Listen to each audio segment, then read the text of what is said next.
And they, together, lie down at the bottom of the universe. And a lotus flower sprouts from the navel of Garbhodakshayi Vishnu. And when that lotus blooms, Lord Brahma is there in the flower. So Lord Brahma is seated on his lotus flower seat. But he is in material consciousness, so he can't see the Lord. He can't see anything, in fact, because there's no light. There's only darkness. Only the inchoate material elements and the Garbhodaka ocean with its huge waves crashing. But he can't see any of this. So he tries to figure out, who am I? What am I doing here? Just like everybody in this world, isn't it? We're born into this material universe without asking or remembering having asked to be born within it. And we're confronted with this bewildering, complex, baffling, frustrating material energy. And then from that we have to figure out what we're doing here. Who am I? What am I doing here? What is the purpose of life? All these same questions confronted Brahma in the beginning of the creation. So he was looking around trying to figure this out. And he even went back down the stem of the lotus flower, trying to find where he had come from. But he couldn't really find anything. So then he came out and he sat down again on the lotus flower, and he heard two words, ta, pa. Ta, pa, these two Sanskrit words, means penance, austerity. So in other words, this was an instruction from the Lord to Brahma. Okay, you want to know what you're doing here? You want to know what is all this material creation? You want to understand what is the purpose of your existence? Then, ta, pa, do penance, do austerities. Now, Brahma, being very intelligent, could understand the meaning of this. But most people in the world today are not so intelligent. So there are many, many religious scriptures. And they're all basically containing the same message, ta, pa. Do penance, do austerities. Refrain yourself from material sense gratification. Refrain from material work. Dedicate your life to a sacred purpose of understanding the purpose of creation, understanding the Lord, understanding yourself. All the religious scriptures in the world, I don't care where they're from, they all have this same basic message. And people all over the world who are a little bit pious, they try to follow it. But because they don't have much knowledge or intelligence, they can't really follow it very well. Now Brahma, he had no distractions. There was nothing except for him in this blank universe. And it was dark. There was nothing to do, no place to go. All he could do was follow the instructions. And that's what he did. He sat down for 10,000 years of the demigods, 10,000 celestial years. And he meditated on, what is this material world? Who am I? What am I? What is my purpose? What is the purpose of existence? These basic fundamental questions. We call these the hard questions. These questions confront everyone in this material life. And unless we can find workable, practical, reasonable, and true answers to these questions, then we fail at life. Actually, we fail at attaining the purpose of human life, which is self-realization. But Brahma, because he is gifted and guided by the Lord, he, after 10,000 years of the demigods meditating on these questions, he attained self-realization. And at that time, Kṛṣṇa appeared to him, showed him the Vaikuntha planets, all the way up to Goloka Vrindavan, the supreme planet of Kṛṣṇa. And then he spoke these 4 verses to Lord Brahma.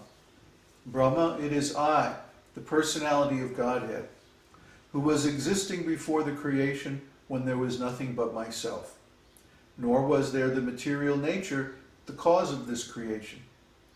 That which you see now is also I, the personality of Godhead, and after annihilation, what remains will also be I, the personality of Godhead. So the first thing is, the very first word in this verse is aham. Aham means I am. So only a person can say, I am. Only a person can assert his personal existence and identity. Only a person can speak and introduce himself. Brahmā, hi, I'm the personality of Godhead. So God is a person. He has to be a person. Why? Because we are persons. And unless God is a person, how can we exist as persons? So Kṛṣṇa, God, is the first original person, Adi Purusha. We are also Purushas, but we are subordinate Purushas. He's the master servant, and we're the servant. So these Purushas, persons, we all existed actually before this creation. But we don't remember that because we're conditioned by this material body. Therefore, Kṛṣṇa informs Brahmā and all of us that he was existing before the material creation.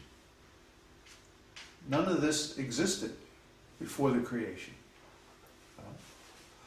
But Kṛṣṇa existed, and during the time of manifestation of the material energy, actually all of this is him. Everything that we see, everything that we know, everything that we do, all the energies and the phenomena that we experience, including time itself, is actually Kṛṣṇa. Specifically, it is Kṛṣṇa's energy, Kṛṣṇa's material energy. Kṛṣṇa has three kinds of energy, three kinds of potencies: the internal, the external, and the marginal. The external potency is the material world.